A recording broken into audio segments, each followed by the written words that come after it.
37-year-old Tierra Walker died because of Texas's abortion ban. There's no ifs, ands, or buts about it. That is what happened.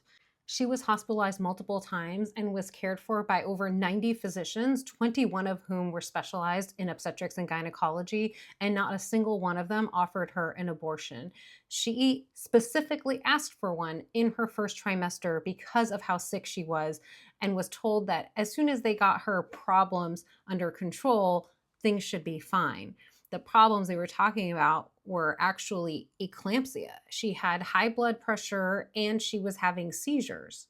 She also had a blood clot in her leg that was so severe they had to actually go in and physically remove the clot, which is a very rare thing to have to do. If she had gotten the abortion that she wanted, she would probably still be here and she'd be able to take care of her son, who was 14 at the time. But instead, because Texas has such severe penalties for any healthcare workers or anyone actually who helps someone to obtain an abortion, she was never offered one. And she passed away at 20 weeks of gestation at home. Her son had to do CPR on her while waiting for paramedics to arrive.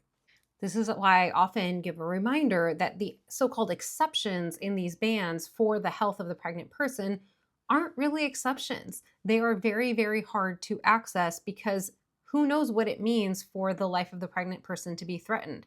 One could argue that the first seizure she had was threatening her life, but clearly the physicians caring for her did not feel they could make that argument. And when you're holding a 100-year prison sentence over people's heads, they will not want to take that risk. That is human behavior. That is extremely predictable. And this outcome of women dying, disproportionately women of color dying from these abortion bans, was extremely predictable. Yet legislators in these states refuse to make exceptions that will actually protect the lives of pregnant people because they're worried then too many people might have that life-saving treatment. So the next time you hear them talk about a policy that they call pro-life, what you should actually hear is pro-death, because that's what this is.